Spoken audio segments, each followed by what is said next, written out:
What is that, my butter biscuits? Y'all, it has been a hot minute since I've actually filmed a video. I know I've uploaded like maybe last week. However, that video was like 2 weeks old and I completely forgot that I like edited it, filmed it, and all that good stuff. And I completely forgot to upload it. Within today's video, we need to talk about Urban Decay because I feel like we are just watching like a brand die out. If you guys have not seen the She-Hulk collection, that's mainly what we're going to be talking about within today's video because when I saw that, I was like, what is going on? Like, I honestly feel like they need a new creative director because they are just not doing it these days. And I feel like it sucks because they're not really coming out with anything innovative, anything different, anything fun, anything exciting. And y'all, if you guys have seen this She-Hulk collection, oh my gosh, I hope you guys feel the same way I do because I looked at that and I was like, how is this She-Hulk? What is going on over there? I really do feel like Urban Decay, Makeup Forever, and MAC are just really losing their touch. And it's so crazy because once upon a time, they were like literally the biggest brands in the entire world. We are going to take a little trip down memory lane with Urban Decay and tell you guys like how they even got their start and how they really blew up and came up on the map. Y'all, I did not know. I was doing a little bit of research, just a little bit for this video. And I did not know that their Naked palette actually sold over 30 million palettes. To me, I was like, oh my gosh, like I knew it was popular, but that's a lot. So we're going to go ahead and take a little trip down memory lane and we're really going to be talking about this She-Hulk collection because y'all, it is just, it's a hot mess. And I just think that it sucks because so many brands out there, like I totally get it. Like it's hard, obviously, to be innovative and think of something different and think of something fun and think of something that hasn't been done before because literally everything has been done in the beauty industry. However, I just feel like when you have the resources that Urban Decay has, like you need to put yourself outside of the box and think of something so different because this is just not it. And I was reading all the comments on Trendmood and I was like, okay, it seems like a lot of people agree with me because I was like, what is going on with this palette, y'all? What is going on with both of the palettes? They're both just horrible in my opinion, but we'll go ahead and get down to the nitty gritty within today's video. Make sure you guys give this video a big thumbs up. I would really appreciate that. And let's go ahead and get into it. Just in case you guys aren't too familiar with Urban Decay, I do want to read their about section on their website. That way you guys know a little bit about the brand and why you guys can see why I feel the way I do about the brand and why I feel like they're really headed to go out of business. Honestly, I just feel like they are just making their way downtown, if you know what I'm saying. Anyway, so this is what it says right here on their website. You guys can head over to the about section. It says, makeup is not about covering your flaws, but showing the world who you are. By Wendy Zomnier. Sorry if I pronounced her name wrong. She is the co-founder of Urban Decay, and this is their statement right here. Urban Decay was born in Southern California in 1996 when we disrupted the industry's sea of pink-dominated counters, badass, cruelty-free, high-performance makeup, reinvention over perfection, inspiration without replication, kindness over cruelty, unsubscribe from beauty telling you to be pretty, be whatever you want to be, pretty different. So as you guys can see from the statement right here, they're talking about being badass and being different. Obviously, we all know that like Urban Decay, which I said we'll take a trip down memory lane and talk about like the Naked palettes, but obviously we all know Urban Decay from their Naked palettes. That's really what put them out there on the map, and they were nudes. However, shortly after that, they really came out with bold, vibrant colors. They came out with fun stuff, like different stuff. I remember these shadows, y'all. I like literally went into debt buying all these shadows because they were individuals. I don't even remember the name of them, but they were single shimmery shadows and they were just so beautiful. I had to have every single color because they were like the most shimmery shadow out there. Like y'all, MAC did not have anything shimmery like that. So I just remember Urban Decay being so fun and so innovative. You know what I'm saying? And now they're just slowly going downhill. So I do want to read a part of an article right here from Glamour magazine because they actually did this article when they were discontinuing the original Naked palette. So this is what the headline says right here from glamour.com. It says Urban Decay's Naked Reloaded palette is the original Naked reincarnated. If you're anything like us, then you were pretty much devastated last summer when after 8 years and 30 million palettes sold, Urban Decay announced it was discontinuing its original Naked palette. When Naked launched back in 2010, it set the standard for neutral eyeshadow palettes, versatile colors you can wear during the day, but also to go out with a flattering mix of browns, pinks, and silvers. This is a quote right here. Saying goodbye to Naked is extremely bittersweet, founding partner of Urban Decay, Wendy Zomnier, said. It was a big moment in our history. It's a little painful to leave your past behind, but it's also essential to always evolve. I just want to, emphasize on that. I will forever miss Naked, but we plan to turn the grief into even more greatness. Urban Decay will continue to thrive in Naked's memory and honor. Just wait and see. And I just want to be honest with you guys, and this is just my opinion, and I'm sorry that I may come across a little bit harsh, but I really do feel like they're not living up to that. I don't feel like they are living up to those standards. You know what I'm saying? I feel like they obviously rode with the popularity of Naked, and they reinvented it so many different ways, but they weren't thinking of anything else more innovative, and they didn't really think about, wow, this put us on the map to begin with, so let's think of something bigger and better than this. And this was the thing to me, y'all. I started working at MAC when I was 22, which was in 2012.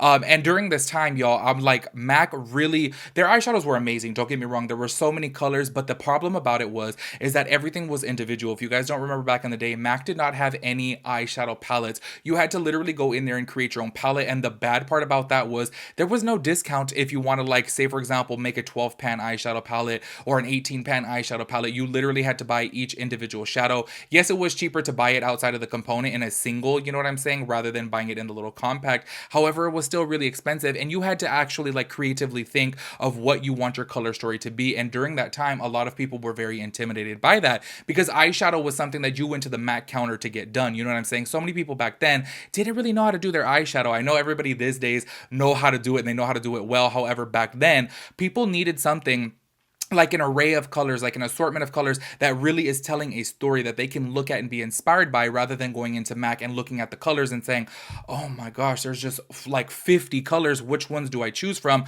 to make my perfect palette? Urban Decay took that and they literally ran with it because they came out with a naked palette, which obviously, as they said in Glamour magazine, sold over 30 million palettes. And that right there to me just says MAC really should have like thought about that. You know what I'm saying? People want to get inspired by a palette. They don't want to go in and like create their own. Yes, us artists do love creating our own because we get to create our own vision. However, the everyday person does not like to do that. They want to be inspired by the palette. So that's why I'm kind of like, I feel like in the very beginning, Urban Decay was so innovative and so different. And I really do feel like they came up because of MAC's flaws. And MAC's flaw were there was no set palettes. You had to come in and buy individual eyeshadow colors and make your own palette, which I think can be a little bit intimidating, like I said. So moving on right here, y'all. You guys have known that I have been mentioning Urban Decay in, I'm not going to say every single one of my anti-hauls, but a lot of my anti-hauls. I just really feel like the brand is dying. I feel like they are just so lackluster and just so dull. And everything that they come out with has just been done before. And look, I know you guys are probably ready to jump down my throat and say, okay, what hasn't been done? And I always say that. But that's what I'm saying. Like, as a brand, when you're a multi-million dollar brand, you need to go out there and pay for the best creative team that you can. So obviously you can be staying on top of the market. But so many indie brands are the brands that are really coming out with the true innovative stuff, with the true like different stuff. You know what I'm saying? And these bigger brands, like I said, like Urban Decay and MAC and Makeup Forever, are really falling behind. And y'all, I need to make like a whole video, but I feel like I would just wait. Like I would talk way too much in that video about MAC because I really do feel like they messed up big time. Because I remember when I worked there, they did not want to get on the social media bandwagon and they just were so far behind. Anyways, before I start rambling about everything else, I really want to talk about this She-Hulk collection because that's what like compelled me to make this video. Y'all know that I've said time and time again, I really do feel like Urban Decay is a dying brand. And I think that it sucks because I feel like Urban Decay was so different, so crazy, and so cool back in the day. Like back then in like 2012 and 2013, like they were on and popping. And me working at MAC, I knew Urban Decay was one of our biggest competitors. And now I just feel like, wow, they're headed down just like MAC. You know what I mean? So I want to go ahead and read some of the comments before we actually talk about my thoughts and opinions about the She-Hulk collection. This right here, if you guys just take a look at the palette, y'all, I'm just going to read these comments right here so you guys can see what other people are saying. This is the first comment right here on Trend Mood. They really made a She-Hulk palette with 2 green shades. Goodbye. Y'all are kidding with this one, right? Wow, probably going on sale in 5 minutes. She-Hulk palette with no matte green. All right. And these have multiple likes, y'all. Like the first one had 539 likes. The second one had 265 likes. Also, continuing on right here, I thought this was pretty funny, but kind of sad because I do believe it was Urban Decay that came out with a oh my gosh, a Celestials, or was it? Yeah, Celestials. They came out with the Celestials collection, and I'm not kidding, y'all. Like 1 month later, it was like literally marked down at Ulta for 50% off. This person right here commented, if you're into it, just wait a couple months and it will go on 50% off. And that's what makes me sad right there. I feel like this brand, obviously, they're kind of like, I'm sure they're trying to think of things to obviously be innovative, but when you come out with a palette like this, y'all, I want to talk about the mini palette at first, this 6-pan eyeshadow palette. The thing that I want to say before we even get into my thoughts and opinions about this, because I already feel people are going to be jumping down in the comment section and be like, oh my gosh, not everybody wants to wear green and purple, then don't buy a Hulk palette. Don't buy a Hulk palette. You know what I'm saying? Like, go out there and get yourself a nude palette. Why does this collection need to have nudes? Like, I just don't get it. It's She-Hulk. If you guys have seen She-Hulk before in the comics, comics, if you guys have seen Hulk before, if you guys have seen anything Marvel, it's all about color, it's all about vibrancy, it's all about craziness, it's all about like art, you know what I'm saying? So to see this palette right here, and do not get me wrong, the color story is not bad. I actually look at it and I'm like, okay, like it's a decent color story, and that's definitely something that I would wear, but this is not what I'm looking for in a She-Hulk collection. Like, it just doesn't make any sense whatsoever. And I know that you guys are probably thinking, oh, we haven't seen the Disney Plus series because it's not out as of yet. It actually comes out tomorrow. But I don't care. I don't need to see it. I've literally already saw the comic books. You know what I'm saying? Like, I'm like, okay, we know what She-Hulk looks like. And yes, I know that she obviously turns into the Hulk. So maybe they're having this like neutral color story right here to be inspired by her as a regular person before she like turns into She-Hulk. But then I'm just kind of like, okay, why are we running with that? Like, why don't we come out with something that's going to be a little bit more like the packaging, something that's a little bit more like She-Hulk, obviously. So I just don't really understand this right here, like at all in the slightest bit. Like I said, it's not a bad color story, to be honest with you. It's actually something that I do like. You guys know I like a warm, neutral palette. It's just not for She-Hulk. Like, I don't know who is the creative director of Urban Decay right now who is coming up with these color stories, but this is just not it. Once again, this is not it for She-Hulk. Let's go ahead and talk about the main palette right here.